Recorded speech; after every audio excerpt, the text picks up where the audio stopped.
So again, the differences between writing a story and writing about a story. What pops into your head when you first think about those differences? Somebody tell us one thing. We just finished Wi-Fi. Okay, well, I guess it must be yours, Zoe, because mine is not freezing. Okay, Asia, what's some differences? You're not making the story up. Exactly. And that means that you have to know exactly what happens in a story. This is why trying to watch a movie instead of reading a book is never a good idea. Okay. The professor will always catch you if you do that, because there are always differences, and sometimes there are huge differences. For instance, in level 2, we do an essay comparing the real Little Mermaid story to the Disney Little Mermaid story. They're very different stories. And if you were to watch Little Mermaid, the cartoon one that came out in the 80s, if you were to watch that and try to write about it, the teacher would know right away, because except for the name and the main characters, there's really not much of a similarity. Okay, so yes, so you're not writing a story, you're writing about the story, you're not making things up, you're reporting basically on what actually happened in the story. Good point. Okay, what's another difference that we don't do when we write a story and when we do write about a story? Okay, Lincoln. The conventions were much more strict when you were writing about a story. Like when you were writing a story, you had a lot of freedom, but when you're writing about it, you have to follow, like, using I and bring back all the stuff from our research course. All the banned words. Exactly. So, yeah, you have a lot of freedom when you're writing a story to break all the rules of formal English, right? You can do that. Good point. Okay, another difference. Oh, I like that you use that word conventions, Lincoln. That's a really important word when we're talking about writing. What are the conventions? I mean, rules. What are the rules for a particular kind of writing? Okay, Aubrey, I saw your hand up. The wording. And what do you mean by that? If you're just writing a normal story, you wouldn't typically have the word denouement in there. Yes, never, as a matter of fact, unless you were trying to be funny, which I will show you an example of that in just a few minutes. Okay. That's a good point. So we use literature vocabulary when we write about literature, right? What about the tense when we write a story as opposed to writing about a story? What tense do we normally use when we're writing a story? Past tense. Yes, exactly. And what tense must we use when we're writing about a story? Present tense. Yes, because when you're writing about a story, you're writing like the story is happening right then, okay? It's in the present. Every reading of the story is a present tense experience, okay? So we use literature vocabulary, we write in present tense, we follow the conventions of formal writing for literature, and we make sure that the things that we write actually happened in the story and that we understand the parts, right? Okay, so I want you to look at page, we're going to basically do the same thing we just did with In Yet Obey all over again.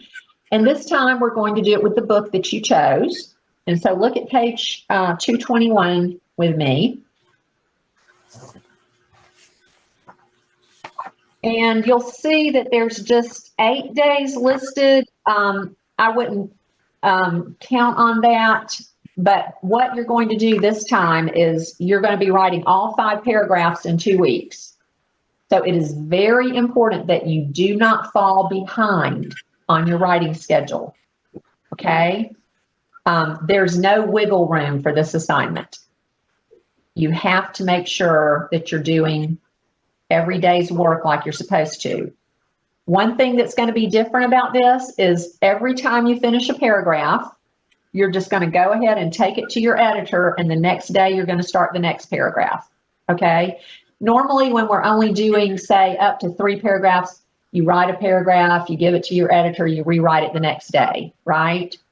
This time, you're going to be writing a paragraph each day. At the end of each day, when you've written that paragraph, you're to take it to your editor. Do not go take a whole bunch of paragraphs to your editor at once. That makes editors kind of crazy, okay? Take them 1 paragraph a day, and then when you finish with all 5 of those, you're going to be getting them back from your editor and then just editing them all at the same time. Does that make sense? So this is how you get a 5-paragraph paper done in 2 weeks instead of in 6 weeks, which is, 4 weeks, which is what we've done before. So this paper is due the next time you come back. There will not be another writing session for this paper. Does everybody understand that? Okay. I've had people in the past who apparently didn't really read through the assignment and somehow missed the fact that they were supposed to turn it in at the next class. Don't be one of those people. Okay. All right. So look at page 221. So what we're going to be doing in a few minutes is we're going to actually get started on your paper and by making part of the keyword outline. And what you're going to do tomorrow is print off the keyword outline form for the book review, which is on ThinkWave. And whatever you wrote, you're going to copy onto that and finish making the keyword outline. Because of course, like all things that you do in this class, you're going to have to turn in a copy of your keyword outline, right? And it's hard when you're doing it in the book. Okay. So tomorrow you will be finishing up your keyword outline and writing paragraph 2, which is the body paragraph, the first body paragraph. And just like when we wrote a story, what are we going to be talking about in that first paragraph about the story? I know y'all know this. Don't scare me. What are we going to be writing in that first paragraph when we're talking about the story? What do we call that part? Introduction. Well, that's what we will write when we get through with these parts. The body Okay. paragraphs. Yes, but what's that first part of the story called? And that's what we write in this first body paragraph. Exposition. Exposition. Yes. And what do we do in the exposition? What are we talking about in the exposition? Zoe. The settings and the characters. Exactly. So you will be writing that paragraph tomorrow. And then the next day, you'll be doing a paragraph about what? What do we do in that second paragraph when we're doing story structure? Rising action. Yeah. And of course, before we talk about the rising action, we have to tell what the blank is that causes the rising action. Conflict. Conflict. Exactly. And then when we get to that third body paragraph, we're on the downhill side. So we're going to be talking about the peak, which is called the Climax. climax. The next thing is the fancy French word, Denouement. denouement. Yeah. The last thing is the Ending. Resolution. Resolution. resolution, conclusion, however you want to call that. Okay.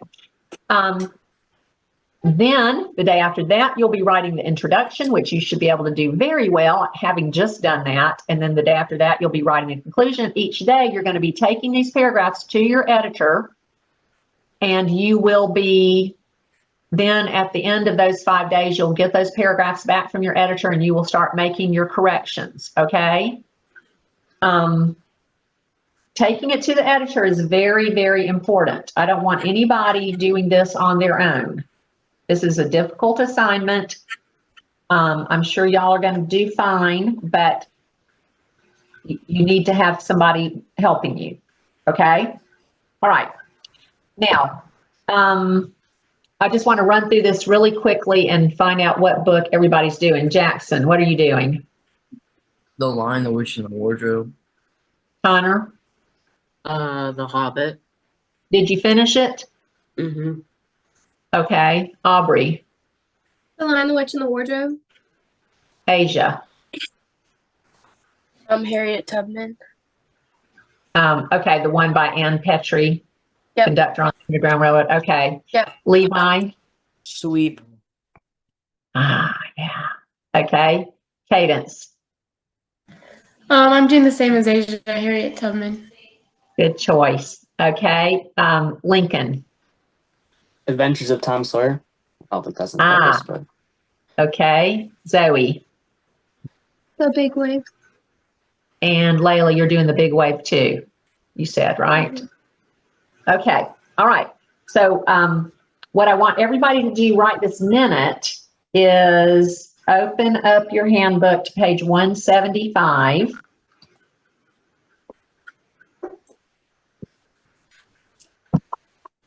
And this is that same keyword outline that I filled out with extreme detail for the Jack London story. I expect, since your story is even longer, okay, I was checking my highlighters on this, but I expect, since your story is even longer than Iñárritu Bay, that yours will be completely filled out. I do not want to see any sketchy keyword outline forms. Is that clear? All right. There's a lot of detail. You can't put every single thing that happens in the story, of course, in the keyword outline. And I have put on the story chart that you're going to be using, I have put that, I've put the main things that need to show up in your story on the story chart. And we're going to look at that in just a minute, okay? Some of your stories are very complicated, like Sweep. Sweep is a pretty complicated story. So we want to make sure that we cover all the important things, but you can't put in everything. I first learned this the first time I did this assignment with, I had never done it before, not even with my own kids, but they were in a class that I was teaching for a co-op. And so I decided we would do this. And I had everybody pick out a book to do. And one little guy put in his paragraphs, they must have been 2 pages long each. Every single thing that happened in the entire book.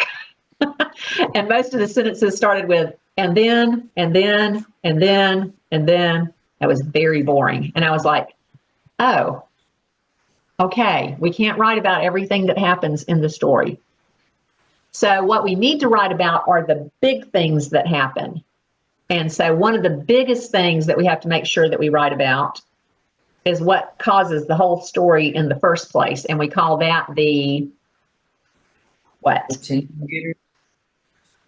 Well, that doesn't cause the story, although I hope a good story would start out with some kind of an attention getter. But what causes most of what happens in a story? conflicts. Conflict.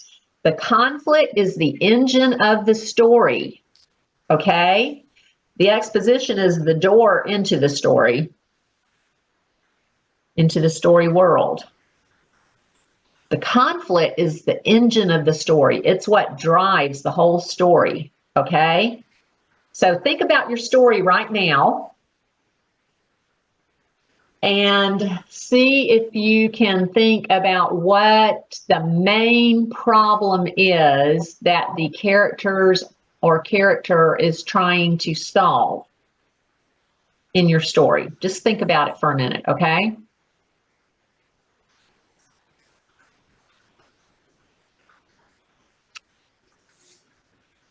All right. I'm just going to go around the classroom one at a time. And so let's see, Jack, what do you think is the main problem in, you said Lion, the Witch, and the Wardrobe, right?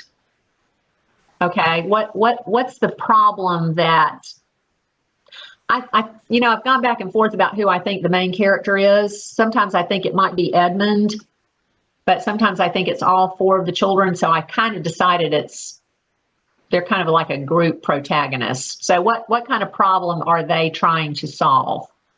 The White Witch, like she's like taking over and all that. Mm-hmm. Yeah. So will the children be able to defeat the White Witch and restore Narnia, right? That's what they're trying to do through the whole book, right? Okay, good. Now, Connor, you're doing The Hobbit. Mm-hmm. All right. Who's the main character? Bilbo. Okay.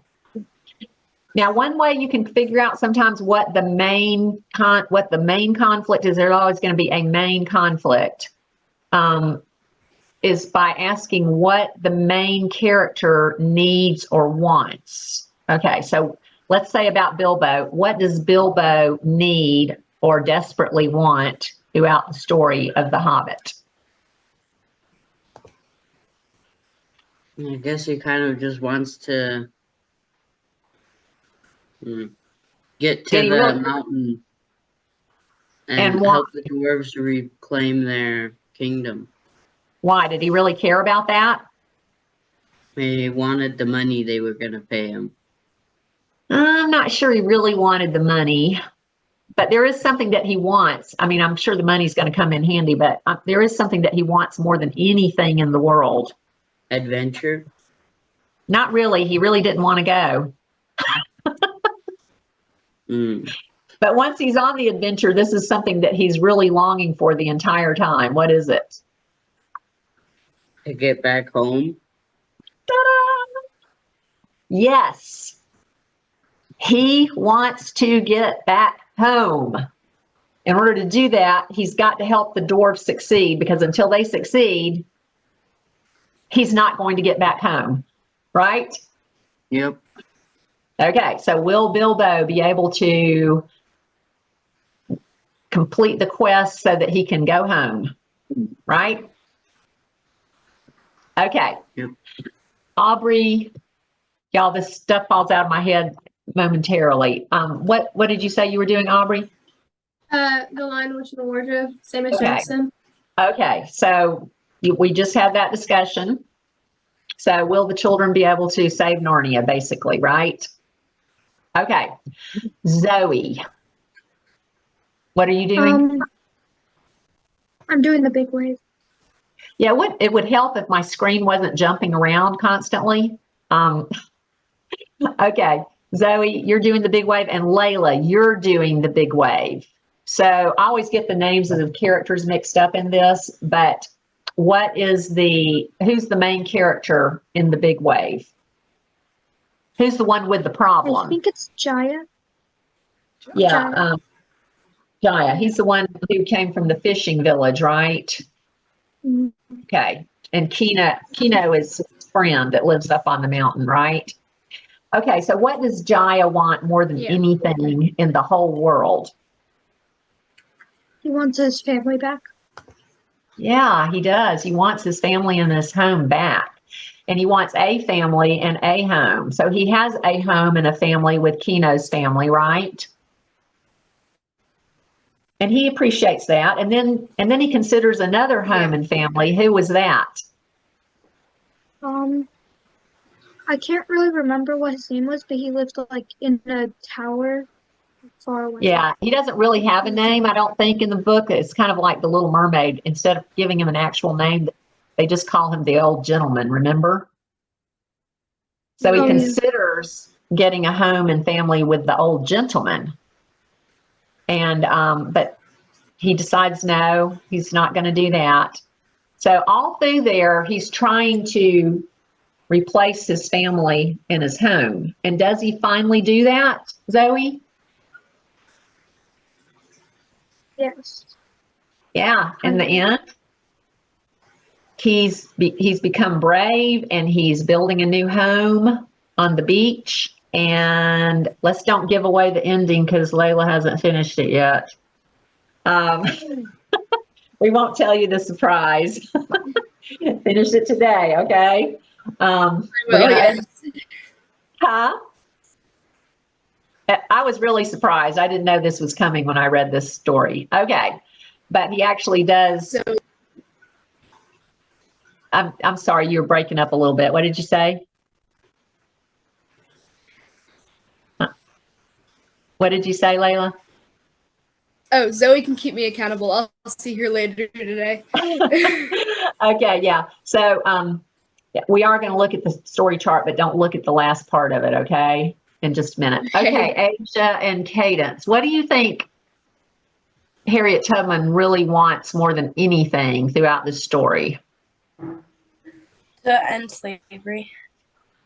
Well, she does want to end slavery, but she can only do her part.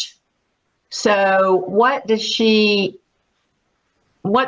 one of her main goals after she gets herself out? What does she To really go want? back and bring other people back with her. Yes, and particularly certain other people. Who are those other people? Her family. Mm-hmm. She never gives up the thought of rescuing her family, including her mother and father, right? Mm-hmm. So really, she's really aiming toward that through the whole book. And that is such a tense scene when she finally gets her mom and dad, you know, and they're getting away in the wagon. I mean, it was just like, so unbelievable, you know, courage and, you know, God's provision for her. It's amazing. And the thing that makes it so great is it's a true story, you know? Yeah. So it wasn't just made up. Okay. Now, Sweep, right, Lincoln? No, Tom Sawyer. Tom Sawyer. Who said they were doing Sweep? Oh, Levi said he was doing Sweep. Levi, I can't see you and your mic is off. And Layla, I can't see you and your mic is off. Okay. Okay, Lincoln, Tom Sawyer. Sorry, I had to go do something. Okay, so Tom Sawyer, what does he want? What's he trying to do in this story? It's, you know, Mark Twain's stories are always packed full of all kinds of little conflicts and stuff like that. So it's kind of challenging to figure out what's the main driving force of the whole thing. But this happens. Go ahead. I think the overarching conflict is trying to get Becky Thatcher. Well, it could be, but this Or sort it's of Injun Joe. I'm not very sure. yeah, I think it's Injun Joe. This sort of happens toward the beginning of the story. They're messing around in the graveyard, remember? Yeah. And he becomes petrified that Injun Joe is going to find out that they know and that he's going to come after them, right? And so I really do think it's something along the lines of, and I can't remember how I exactly put it on the story chart, will they be able to escape from Injun Joe or prevent Injun Joe from whatever it is he's trying to do? We'll look at it in just a minute. Okay. Sweep. What does the girl, what's her name? I can't think of it right now. Levi? Levi, can you hear me? Okay, what's the girl's name in Sweep? One second.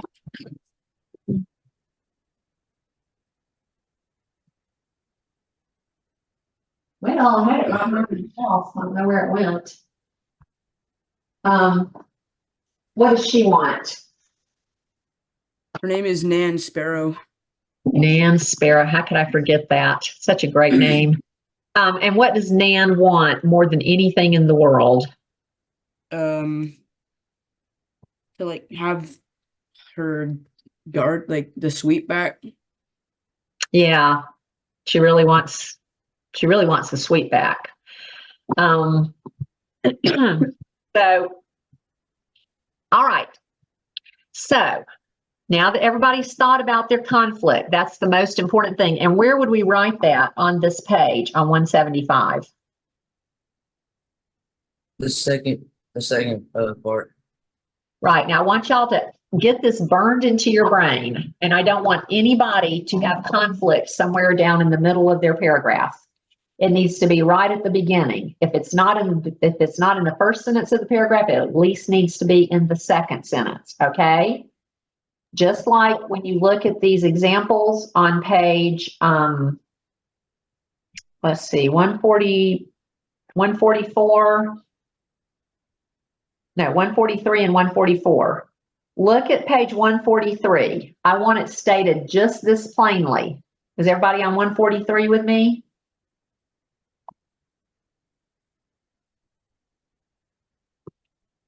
You can do it like Rebecca did it, or you can do it like Landon did it. But everybody look at 143. Okay, is everybody with me? The conflict is introduced. Will Jess ever feel valued by others? Okay, so there you go. Now look at the next page. This is how Landon did it. The conflict of the story is introduced when Sam realizes his existence will depend entirely on himself and what nature can provide. Will he be able to survive in the woods? I want a question. And there's a question that's going to be listed on every story chart. And I want to see that. Okay? That's the first thing. And then after that, you can talk about the rising action. And I don't want a half a paragraph before I see the words rising action. This is what happens in a story. The conflict is introduced, and everything that comes after that is the rising action. Okay? It doesn't have to be real exciting right to start with. But as soon as you say what the conflict is, the next thing you need to say is rising action. So look how Landon does it on 144.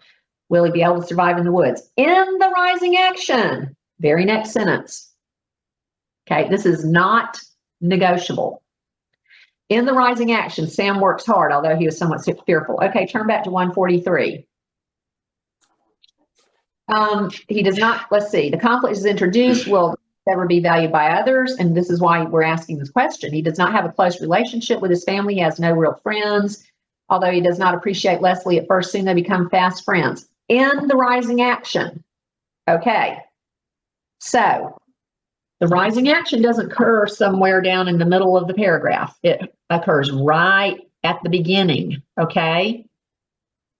So let's open, I want everybody to, I'm gonna put a link to my website right here. Hold on just a minute. And I want everybody to open up this page. Hold on a minute. Let me do a little chat here. Okay. Open up your chat, and I've got a link there that you can click on. Does everybody see that? Okay. Yep. All right. Click that and open up the web page. So I want you to go down the list there of story charts and find yours and click download. Okay. I'm going to find the big wave one. There's Big Wave. And let's see. Harriet Tubman is down here with short nonfiction. Sweet is one of the longer books, and so is Tom Sawyer. So let's see, where's Sweep? There's Sweep. There's Tom Sawyer. Who else? Who else am I missing?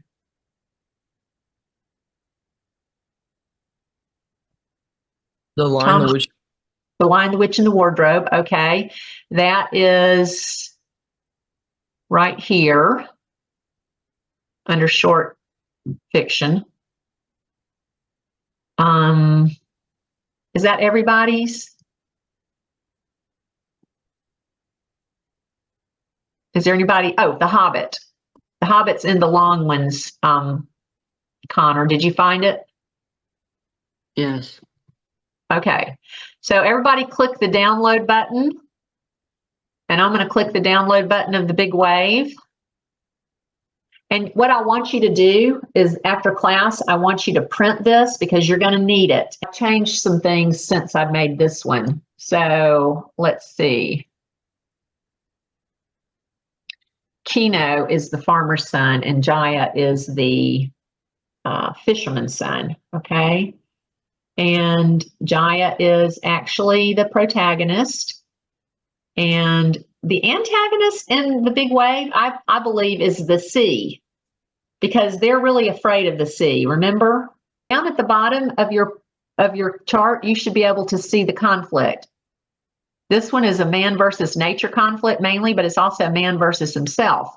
And so here's the conflict. Will Jaya ever have a home and family? Okay, a real home and family. So down here at the bottom of your chart, you will see what the conflict is. So I want you in three or four words, maybe numbers, symbols, and abbreviations, to put what your conflict is on your writing, your outline, your keyword outline. Okay. Which page is that again? The keyword outline is back on page 174. And wait, no, yeah, 175. Yeah. So for this one, I would do Jaya, home, family, ? Okay. For sweep, let me open that up. What does it say that your conflict is on the sweep chart, Levi? How did I put that? What do you mean? Read the conflict down at the bottom of your chart. Do you see the bottom of this? Or am I doing a share? Can y'all see my story chart for Big Wave here? Yeah. Mine doesn't look Okay. like that. No, yours looks a little bit different, but all of them have a conflict down at the bottom. Oh, man versus society. Will Nan ever have someone to depend on and share life with? Right. Okay. Okay, because one time what she says to the little guy is, you can see everything, and he says, what good is it if you don't have anybody to share it with? Remember? That little chimney sweep that ends up dying later? Yeah. He wants to know, well, what good is that if you can't, if you never have anyone to share it with? So let me see. Let me go back to this. For some reason, I keep ending up on a PDF of this. Okay. So Nan, ever share ? Is how you could put that conflict. Okay. All right. What's the conflict stated at the bottom of the Harriet Tubman chart?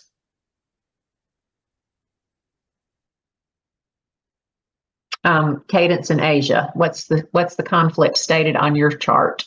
It says man versus society. Will Harriet and her family ever be free? Okay. Harriet, family, free? ? Okay. And then, wait, where do you want us to write that? On the first thing or the second? Second. Yeah, the second line. I mean, the first line of the second paragraph. Okay. This is where you're going to first start talking. Can everybody see this? Everybody should be writing stuff down on page 175. Okay.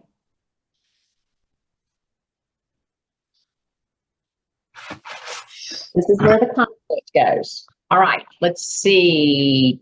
Jack, what does it say for your conflict on The Lion, the Witch, and the Wardrobe? Man versus man versus self. Will the children be able to defeat the White Witch and free Narnia? Okay, so children defeat WW, free Narnia, ?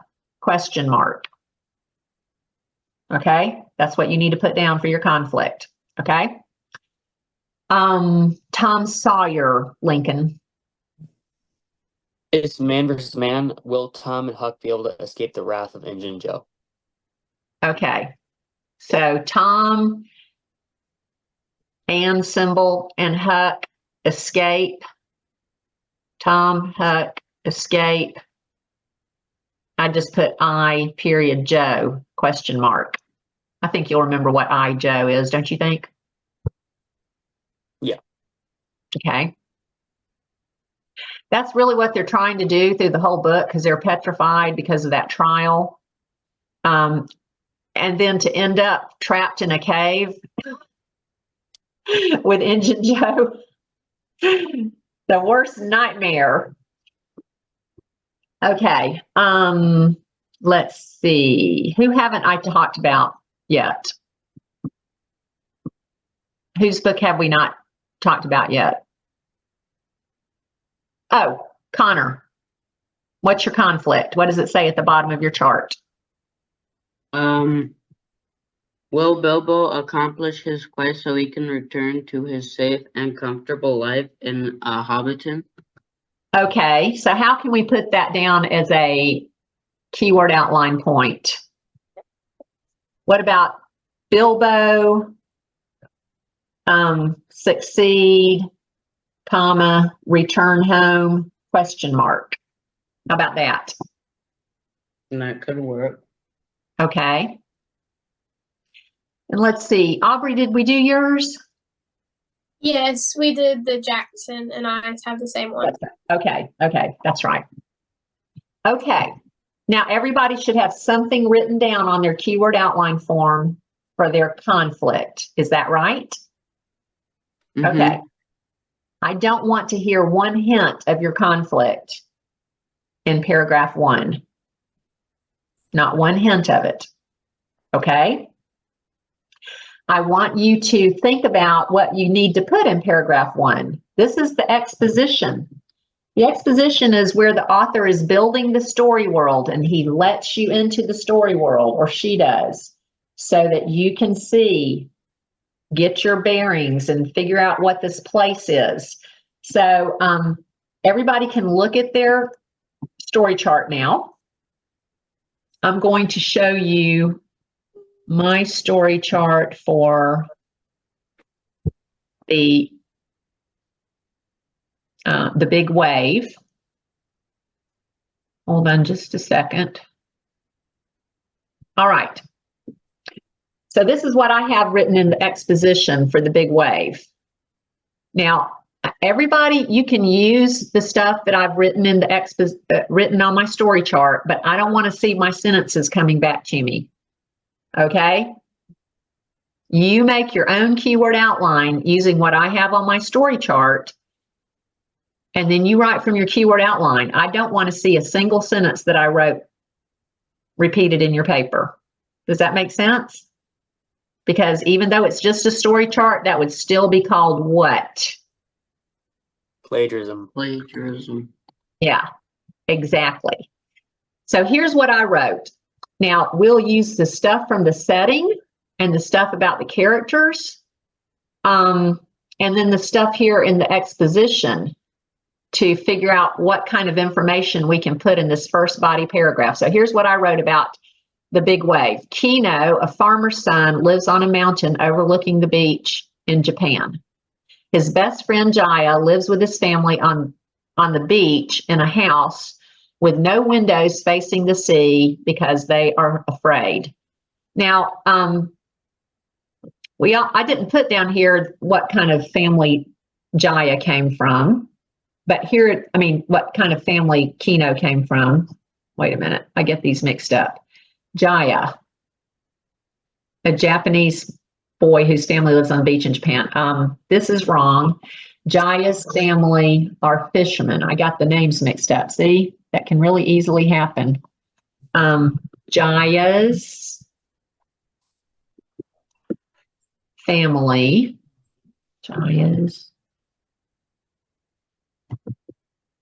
are fishermen. He is afraid of the sea. So that's an important point that needs to make its way into this paragraph about the exposition.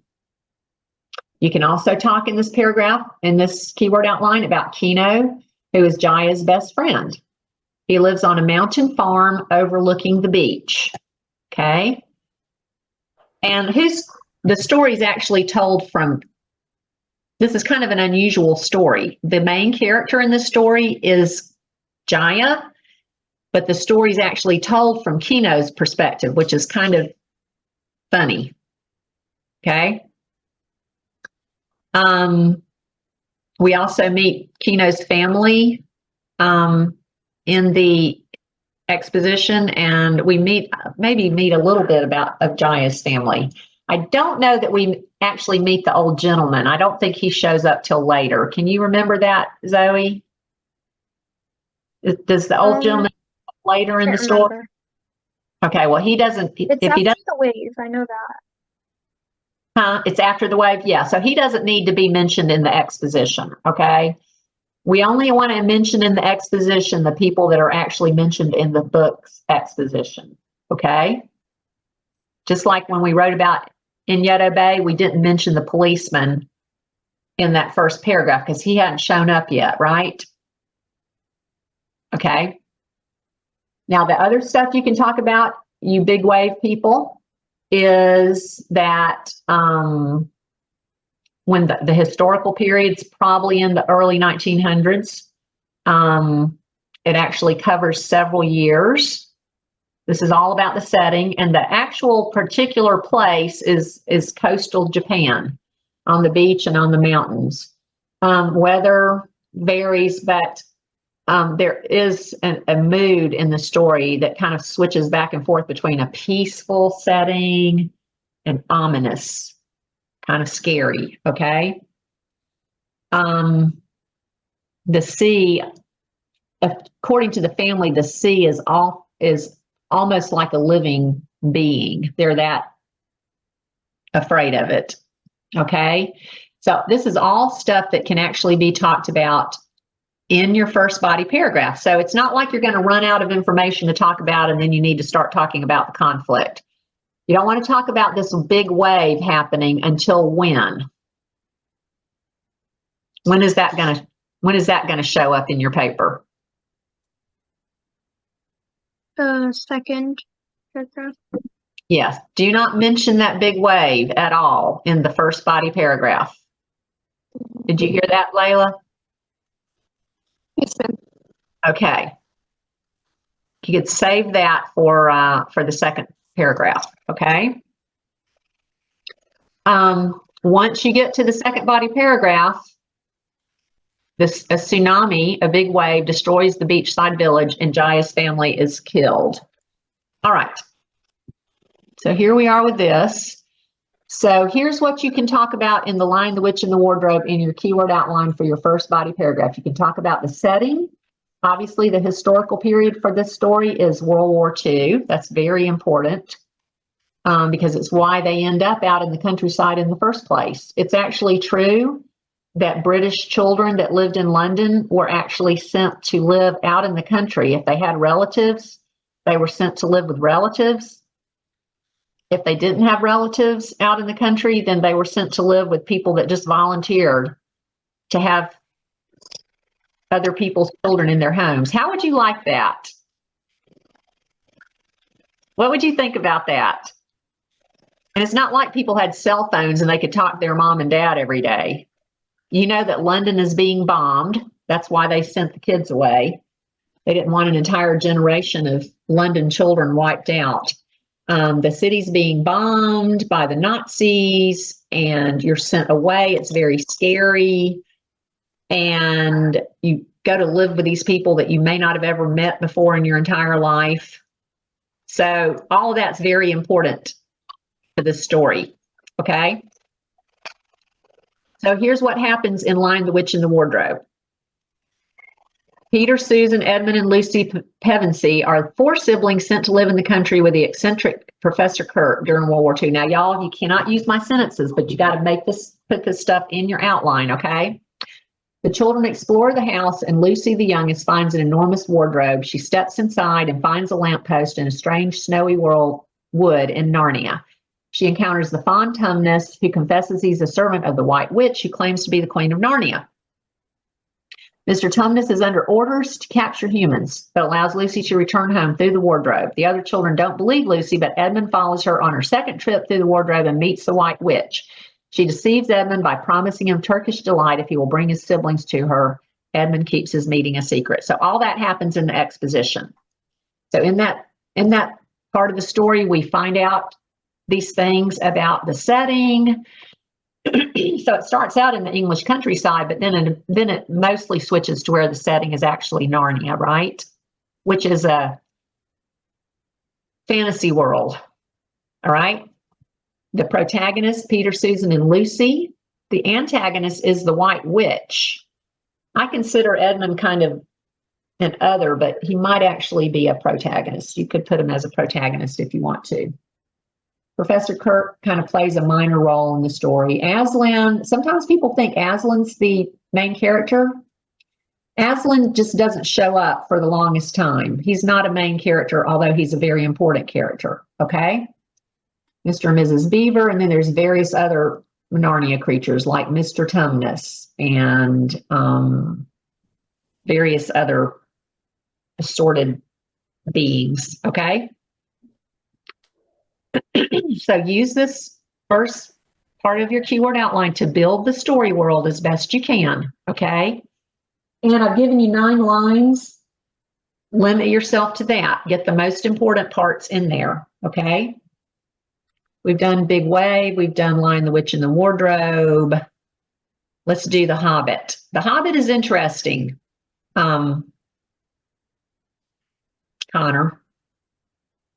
We had this big discussion in class. I think it was the year before your brother was in level 1. And they disagreed with me about where the climax was. So we kept talking about it. And I finally decided to redo the chart to include both ideas. Oh, this is not the right one. Hold on a minute. I haven't changed it yet. Huh. Okay, hold on a minute. I have another Hobbit chart somewhere. Maybe the Hobbit's the one I'm remembering.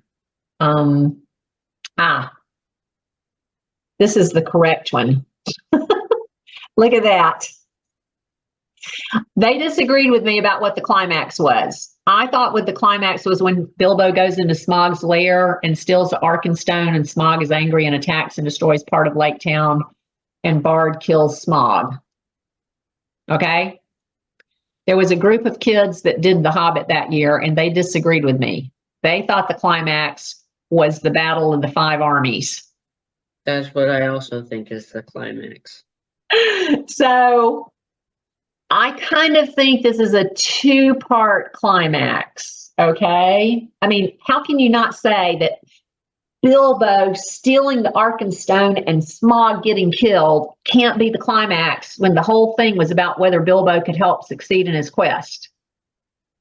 But there was a massive war between all of his friends and... But I called that the denouement, but everyone disagreed with me. So I finally went along with them, and I agreed to have a 2-part climax. Okay. So I want you to, I'll repost this. Hold on a minute.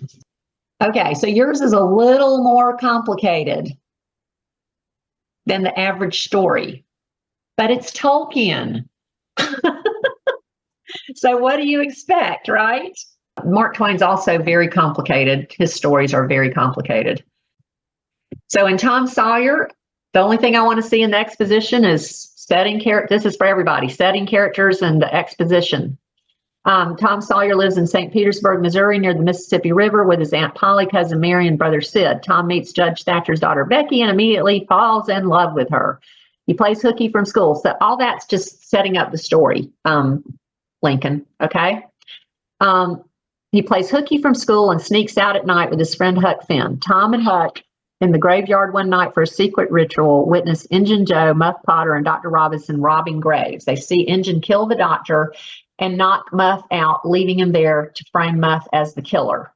Okay, so all that happens in the exposition, all right? It happens in the mid-1800s, more than likely. I'm not sure if they actually give a year in the book or not, but we can tell just by the setting. And it's St. Petersburg, Missouri on the Mississippi River. Obviously, the protagonist is Tom Sawyer. Huck is a very important character. The antagonist is Injun Joe, a violent and vengeful man. And then there are other important characters, including Becky, of course. All right. So you have plenty to talk about in your exposition paragraph before you get into the conflict. All right. Now, is there any other story chart we didn't look at together? Did I do everybody's? Oh, we didn't do Harriet Tubman together, did we? Or did we? No, we didn't. Okay, so let's do Harriet Tubman, and then I'm going to let y'all go. Now, remember, y'all, this is a 2-week paper. All right, so you got to get right on it. All right.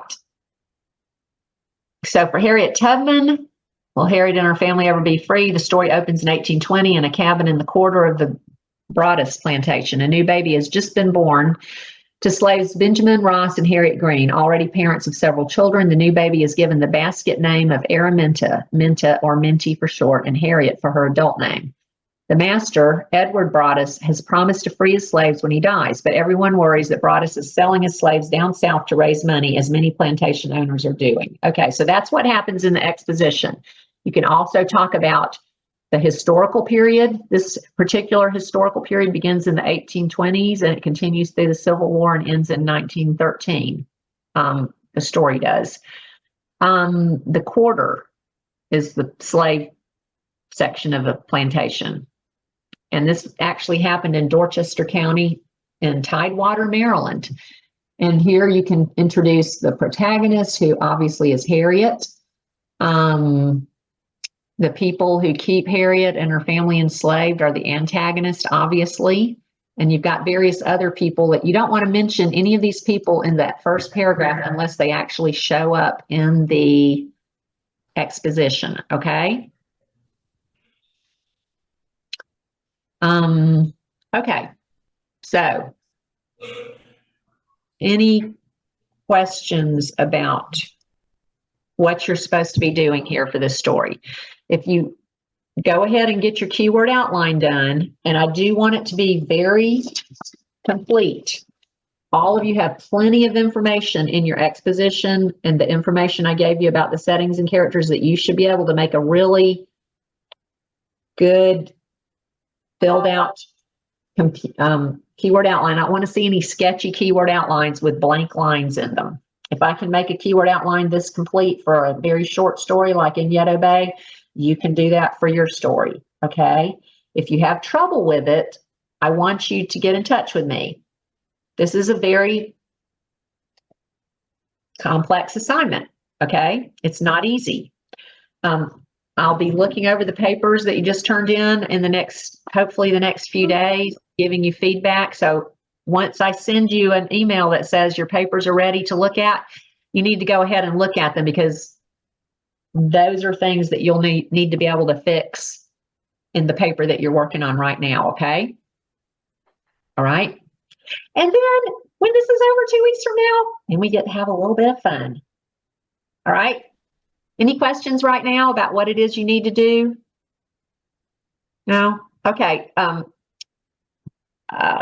I'm going to repost the PDF for that Hobbit thing, and girls, I'll get your other reposted here soon that are doing a big wave. Okay. So it'll be more complete. Any other questions? Questions about the assignment? No? Okay. This is a complex assignment. Don't feel bad if you have questions or if you don't understand something. Please let me know and get in touch with me, okay? All right. Thank you, guys. Thank you. Thank you. Bye. Thank you. Bye. For you.